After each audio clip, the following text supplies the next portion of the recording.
531장 찬양하겠습니다. 531장.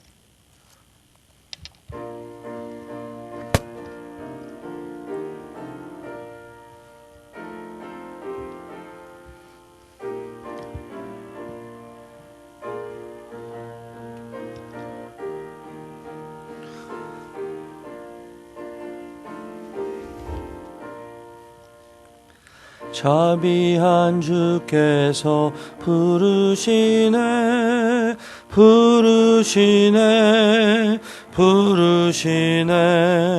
사랑의 햇빛을 외안받고 점점 더 멀리 가나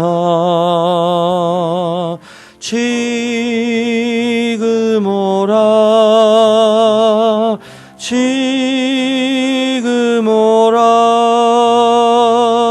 자비한 주께로 지금 곧 나오라. 고달파 지친 자 실하네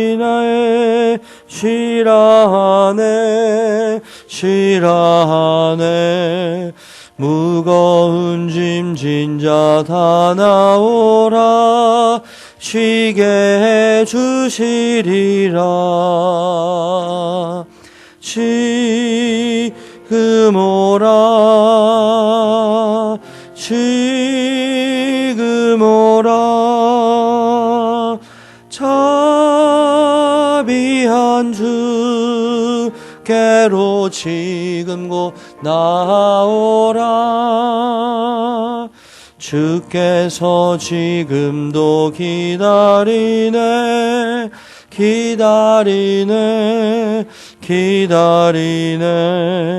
죄짐을 가지고 다 나오라. 어서 주 앞에 오라. 지금 오라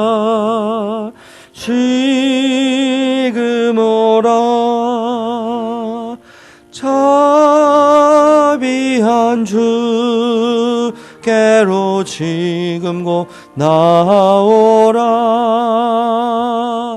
주님의 소리를 들어보라.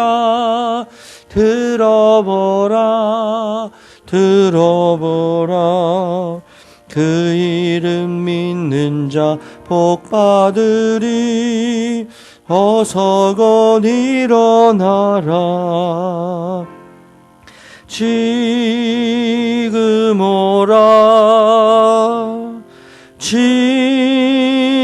오라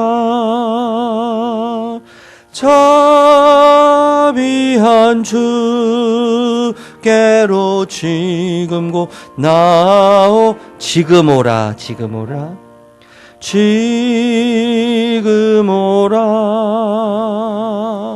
지금 오라 자비한 주께로 지금 곧 나오라. 아멘. 우리 로마서 10장 14절에서 21절 말씀 우리 함께 읽을 때 교독하도록 하겠습니다. 로마서 10장 14절에서 21절 말씀이에요. 제가 14절 로마서 10장 14절 말씀 제가 먼저 읽겠습니다. 그런즉 그들이 믿지 아니하는 이를 어찌 부르리요 듣지도 못한 이를 어찌 믿으리요 전파하는 자 없이 어찌 들으리요.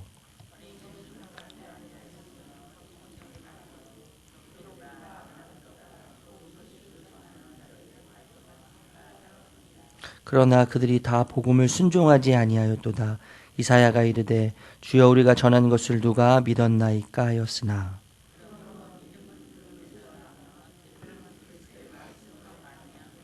그러나 내가 말하노니 그들이 듣지 아니하였느냐? 그렇지 아니하니 그 소리가 온 땅에 퍼졌고 그 말씀이 땅끝까지 이르렀도다 하였느니라.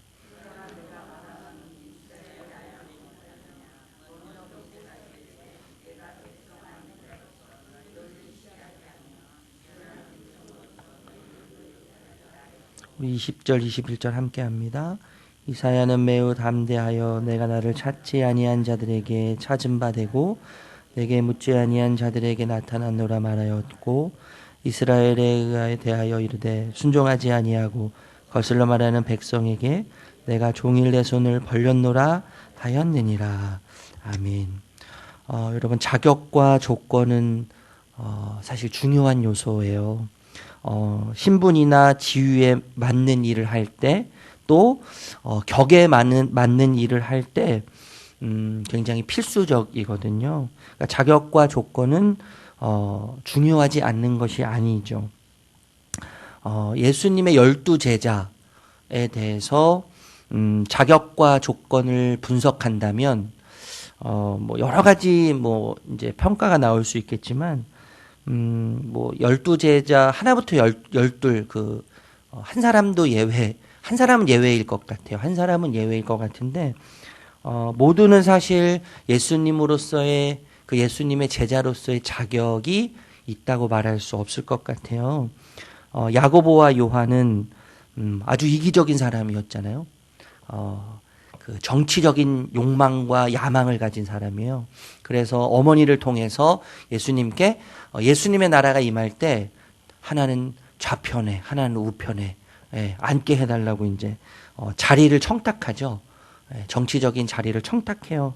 도마는 의심이 많은 사람이고 베드로는 저처럼 굉장히 다혈질적인 사람이에요. 그래서 실수할 가능성이 굉장히 높아요. 처음에는 막 열정적으로 했다가 나중에 끝이 막 흐지부지 되는 그런 성향의 사람이죠.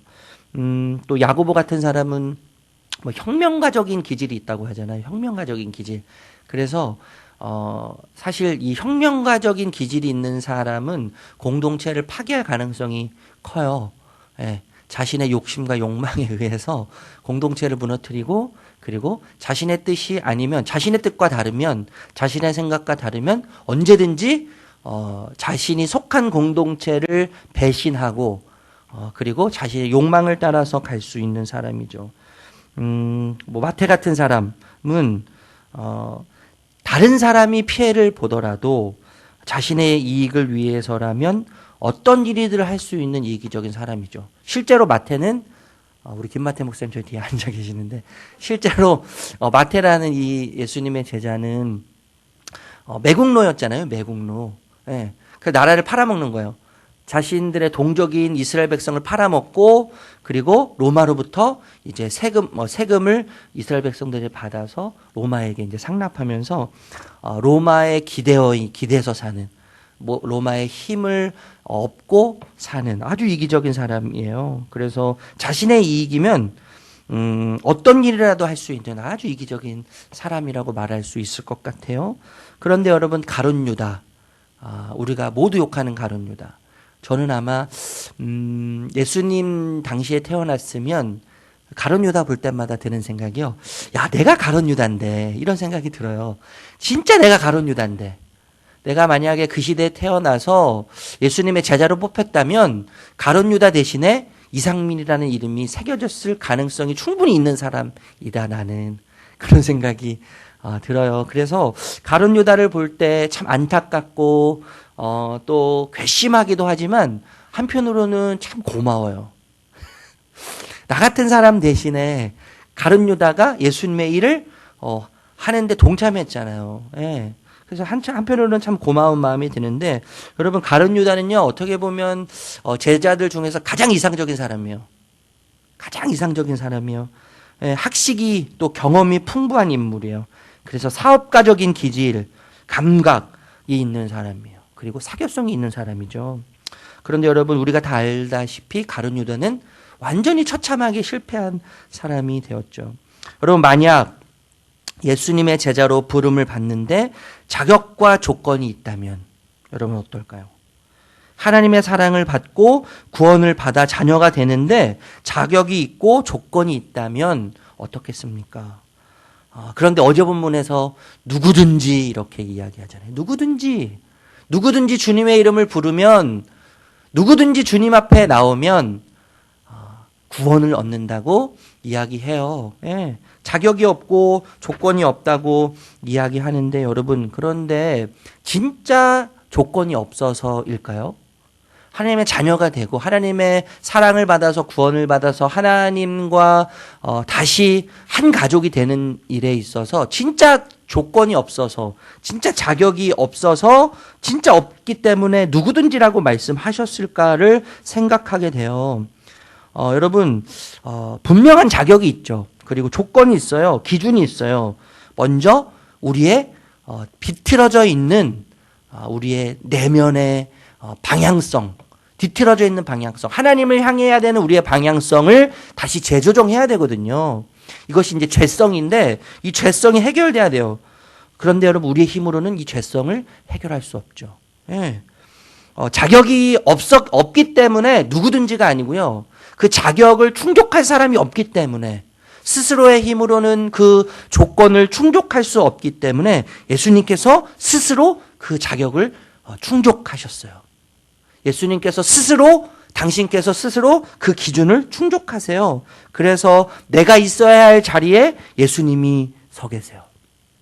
내가 받아야 할 내 범죄 기록에 예수님이 당신의 범죄 기록으로 내 범죄 기록을 가져가세요.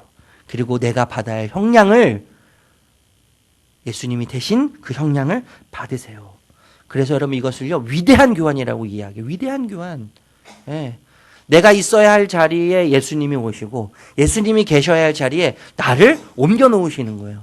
내 모든 형량과 내 모든 범죄 기록을 예수님이 가지고 가세요. 위대한 맞교환이 이루어지는 거예요. 예수님을 통해서 위대한 맞교환이 있어요. 그래서 예수님이 대신 하나님의 자녀로서의 자격과 조건과 기준을 충족시키세요. 그래서 이 충족의 이 조건이 모든 사람에게 적용되는 거죠. 예, 모든 사람이 혜택을 누릴 수 있는 거예요. 그래서 누구든지라는 말을 사용하는 거예요. 누구든지. 그런데 여러분, 누구든지 앞에 단서가 있죠. 누구든지 앞에. 누구든지 앞에 단서가 있는데 그 단서는 뭐예요? 믿는 누구든지예요. 믿는 누구든지. 예, 믿어야 해요. 믿어야 해요. 여러분, 믿음은 이 플로어 구조라고 할 수 있을 것 같아요. 무슨 말이냐면 이 층 구조 있죠. 층 구조. 그러니까 2층으로 가려면 1층을 반드시 거쳐야 되죠. 1층을 거쳐야 2층으로 가는 거예요. 엘리베이터를 타도 1층을 꼭 거쳐야 돼요. 2층으로 가려면요. 3층으로 가려면 2층을 거쳐야 되는 거죠. 이게 이 구조, 이 단계가 있는 거예요. 단계가. 그래서 여러분, 믿기 위해서는 먼저 들어야 해요. 믿기 위해서는 들어야 해요. 그리고 듣기 위해서는 들어야 할 내용과 대상이 있어야 하는데 그 믿어야 할 내용과 대상을 전달해주는 메신저가 필요하죠. 그리고 메신저가 있으려면 어떻게 해야 돼요? 그 메신저를 보내는 자가 있어야 되는 거예요. 이 믿음의 구조, 이 플로우 구조, 이 층 구조, 계단 구조라고 이야기할 수 있는데, 믿기 위해서는 먼저 들어야 하고 듣기 위해서는 들어야 할 내용과 대상이 있어야 되는 거죠. 그리고 내용과 대상을 전달해 주는 메신저가 있어야 해요. 그리고 메신저가 있으려면 먼저 그 메신저를 보내는 자가 있어야 된다는 것이죠. 그런데 여러분, 이 믿음의 구조, 이 믿음의 구조를 보면요, 그 중심에 누가 계세요? 예수님이 계세요. 네. 그 믿음의 핵심에 예수님이 계시다는 말이에요. 건축을 예로 들면 믿음의 구조, 이 설계, 믿음의 전체적인 설계를 누가 하셨어요? 예수님이 하셨어요. 예수님이 하셨는데 각 층의 재료, 각 건물을 세울 때 각 층의 재료는 예수님이시죠. 예수님 당신이세요. 그리고 그 건축 현장에서 직접 헬멧을 쓰고, 안전 헬멧을 쓰고, 그리고 공구를 들고 건축 재료를 자르고 부수고 깎고 맞추고 바르고 공사를 하신 분도 예수님이세요. 왜 그러냐면 여러분, 믿음의 내용은 어떤 내용이에요? 예수님에 대한 내용이잖아요. 믿음의 내용은요, 예수님에 대한 이야기요. 예수님이 죽으시고, 예수님이 인간의 몸을 입고 오셨고, 그리고 십자가에서 달려 죽으셨고, 그리고 부활하신 믿음의 내용이 예수님 당신이세요. 그 믿음의 대상도 예수님이세요. 하나님과 예수님과 성령님, 믿음의 대상도 예수님이 되시죠. 메신저, 성육신과 십자가와 부활의 이야기로 예수님은 태초에 메신저로 오신 거예요. 하나님을 전달해주는 최초의 메신저로 예수님이 오셨죠. 그리고 예수님이 최초로 메신저로 오셨을 뿐만 아니라 제자들을 부르셔서 메신저가 되도록 그들을 보내시는 거예요. 그러니까 여러분, 이 구조가요, 그 중심에는 예수님이 계시는 거예요. 그 핵심, 믿음의 구조의 핵심에 예수님이 계세요. 그런데 그 제자들을 메신저 되신 예수님께서, 최초의 메신저이신 예수님께서 제자들을 보내시는데, 오늘날 우리를 제자로 부르셔서 우리도 메신저로 보내신다는 거예요. 우리도 메신저로 보내시는데, 그 메신저를 향해서 응원을 하세요.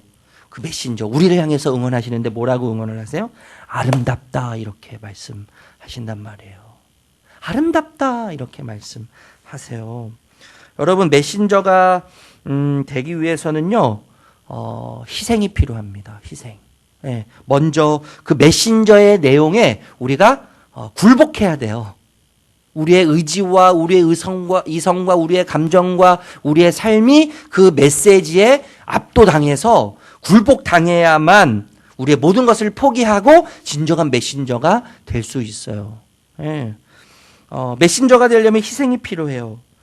그런데 여러분, 우리가 메신저가 되기 이전에 우리에게 메신저가 되어서 그 내용을 전달해 주는 자가 있어요. 우리보다 먼저 희생한 자가 있는 거예요. 그래서 우리는 그 메신저를 듣고 그리고 메신저가 된 거예요. 그리고 우리에게 믿음의 내용을 전달해 준 메신저는 또 다른 메신저에 의해서 그 내용을 들었어요. 또 다른 누군가의 희생에 의해서 들은 거죠. 그 사람의 희생이 없으면 이 사람의 희생은 아무것도 아닌 거가 되는 거예요. 출발하기 어려운 거예요. 근데 이렇게 거쳐서 가면, 이렇게 메신저를 거쳐서 가면 최초의 메신저가 누구신 거예요? 예수님이신 거예요.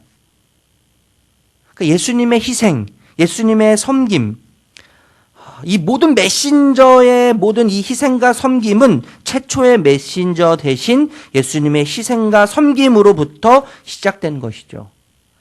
그래서 여러분, 메신저가요, 최초의 메신저가 누구신지를 알고, 그리고 그분이 어떤 일을 행하셨는지, 그분의 섬김과 메신저가 되기 위해서 그분이 어떻게 희생을 하셨고 무엇을 포기하셨는지를 생각하면 생각할수록 자연스럽게 나오는 고백이 어떤 고백이에요? 그분의 아름다움에 대한 고백인 거예요. 예. 그분이 인간의 몸을 입고 오신 것, 그분이 십자가에 못 박혀 돌아가신 일, 돌아가시기 전에 십자가에 못 박히시는 것에 대해서 두려워하고 불안해하셨던 아주 인간적인 모습. 그런데 그 십자가를 통과한 이후에 영광스러운 부활, 이 모든 것을 생각할 때 정말 예수님이 아름답다고 고백할 수밖에 없죠. 최초의 메신저 되신 예수님의 희생과 섬김이 없었다면 모든 메신저는 존재하지 않는 거예요. 존재하지 않는 거예요. 그분의 섬김과 희생과 그분의 살아온 모든 인생의 여정이 너무나 아름답기 때문에, 너무나 위대하기 때문에, 그 희생과 섬김이 너무나 화려하고 너무나 강력하기 때문에 최초의 메신저를 아는 모든 사람들은요, 그 메신저로부터 그래서 스스로 메신저가 된 모든 사람들은요, 내가 했다고 감히 말할 수 없는 거죠. 네, 최초의 메신저가 너무나 위대하기 때문에, 그분의 하신 희생과 섬김이 너무나 위대하고 아름답기 때문에 그것을 아는 자들은 내가 희생했다고 말할 수가 없는 거예요. 내가 희생했다고 말할 수가 없는 거예요. 내가 섬긴다고 말할 수가 없는 거예요. 그분의 섬김이 나의 섬김을 기초로 했고, 내 섬김보다 훨씬 위대하고 내 희생보다 훨씬 위대한 희생을 하셨기 때문에요. 그런데 여러분, 왜 메신저로 살아가는 그 삶이 아름답다고 이야기하세요? 우리를 그렇게 응원하세요? 그 메신저의 삶이 예수님을 닮아가는 삶이기 때문인 거예요. 예수님이 가신 길을 걸어가기 때문에 아름다운 거예요. 그 길에 예수님이 계시기 때문인 거죠. 그 길의 시작이 예수님이시고 그 길의 종착역의 마지막에 서 계신 분이 예수님이세요. 그리고 그 길을 걸어갈 때도 예수님이 함께 걸어가시는 거예요. 그래서 그 길이 아름다운 거예요. 예수님 때문에요.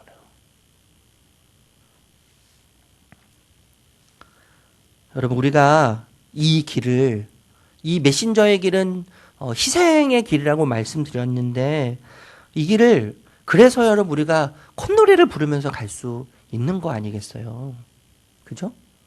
우리가 노래하면서 갈 수 있는 이유가 여기에 있는 거죠. 예, 우리가 기뻐하면서 갈 수 있는 이유가 예수님께서 먼저 가셔서 그 길을 따라오라고 하시면서 우리가 함께 가시기 때문인 거예요. 여러분, 이렇게 메신저에 의해서 복음이 전달되어도 듣지 않고 믿는 자들이 분명히 있어요. 그게 이제 이스라엘 백성들이 그랬거든요. 이스라엘 백성들이 그랬어요. 복음이 온 땅에 퍼졌어요. 땅끝까지 퍼졌어요. 해와 달과 별과 구름과 하늘과 자연도 복음을 선포해요. 메시지가 되어서 자신을 창조한 하나님이 어떤 분인가를 이야기해요. 그리고 모세와 이사야와 같은 선지자들을 통해서도 끊임없이 이야기했죠. 이스라엘 백성들이 끊임없이 들었어요. 그리고 알고 있어요. 그런데 그들은 들은 대로 아는 대로 하지 않아요. 여러분, 들었는데 들은 대로 하지 않고요. 아는데 아는 대로 하지 않는 것은 진짜 모르는 거죠. 진짜 듣지 않는 거예요, 그건요. 그래서 여러분, 믿음과 들음과 말씀은 이제 내용인데 이것은 이제 상관관계가 있는 거예요. 여러분, 우리는 듣는 자죠, 듣는 자. 우리는 듣는 자예요. 우리는 끊임없이 무언가로부터 듣는 자예요. 환경으로부터 듣는가? 아니면 다른 사람들로부터 듣는가? 내 자신으로부터 듣는가? 아니면 하나님으로부터 듣는가? 우리는요, 듣는 자예요. 하나님의 말씀을 하나님으로부터 듣지 않으면 우리는 또 다른 무언가로부터 듣게 되어 있어요. 환경으로부터 들으면 환경을 뭐 하는 거예요? 믿는 거죠. 그러니까 들음이 이 듣는 것이 이 듣는 행위가 말하는 주체에 대한 믿음을 갖게 하기 때문에요. 우리가 무엇으로부터 듣는가는 우리의 믿음이 듣는 그 대상으로 하여금 믿음을 갖게 하는 거예요. 그 환경으로부터 들으면 환경에 대한 믿음이 생기는 거예요. 근데 환경 자체는 굉장히 불완전하죠. 그러니까 그 믿음은 흔들리는 거예요. 흔들리는 거죠. 다른 사람으로부터 들어도 마찬가지죠. 다른 사람들로부터 들으면 다른 사람들에 대한 믿음이 생기는 거예요. 내 자신으로부터 들으면 내 자신에 대한 믿음이 생기는 거예요. 그런데 여러분, 나 자신뿐만 아니라 자연뿐만 아니라 환경뿐만 아니라 또 사람들뿐만 아니라 그것으로부터 들으면 그 말하는 존재 자체가 불완전하기 때문에 불완전성이 녹여져 있기 때문에 그 믿음은 불완전한 거예요. 네. 계속 흔들리는 거죠. 계속 불안한 거예요. 계속 두려운 거예요. 네. 중심을 잡지 못하는 거예요. 네. 그래서 각주구검이라는 말 있잖아요. 각주구검이요. 흔들리는 배에서 무언가를 딱 떨어뜨렸는데 거기에 자국을 딱 내는 거예요. 맞나요, 이 표현이? 이 딱 칼을 떨어뜨렸다면 거기다 이렇게 자국을 내는 거예요. 떨어뜨린 자국. 근데 배는 어떻게 돼요? 계속 흔들리는 거예요. 네. 배는 계속 흔들리는 거예요. 거기서 아무리 칼을 찾아도 찾지 않는 거예요. 기준이 틀려 있는 거예요. 기준이요. 기준이 계속 움직이는 기준이기 때문에 그 기준이 될 수 없는 거죠. 그러니까 여러분, 우리가 무엇으로부터 듣는가는 그 사람의 믿음의 대상이기 때문에 우리가 무엇으로부터 듣는가는 굉장히 중요하고 우리의 모든 것을 결정한다고 이야기할 수 있습니다. 그런데 여러분, 믿음의 진위의 여부는 뭐에 의해서 결정되냐면 믿음의 내용과 믿음의 대상에 의해서 결정된다고 말할 수 있는 거예요. 믿음의 진위, 이 믿음이 진짜냐 가짜냐, 이것은요, 믿음의 내용 그리고 믿음의 대상에 의해서 결정이 되는 거예요. 그래서 이런 말 할 수 있을 것 같아요. 우리의 믿음의 크기보다 우리의 믿음의 대상, 그리고 그 믿음의 대상이 말씀하는 내용이 훨씬 중요한 거죠. 네. 우리의 믿음의 크기보다 여러분, 세상을 아무리 세상으로부터 들어도 그 세상에 대한 믿음이 아무리 강력하고 위대하고 커도 소용이 없는 거예요. 왜냐하면 세상이 말하는 내용과 세상의 대상인 믿음의 대상인 세상은 계속 바뀌기 때문이죠. 그러니까 의미가 없는 거예요. 믿음의 크기보다 우리의 믿음의 대상, 그리고 그 믿음의 대상이 말하는 내용이 중요한 겁니다. 그러니까 우리는 자꾸 흔들려도요. 우리는 또 넘어지고 또 넘어져도 우리의 믿음의 대상이신 주님이, 우리의 믿음의 대상이신 하나님 아버지께서 흔들리지 않으시기 때문에 우리는 다시 일어설 수 있는 거죠.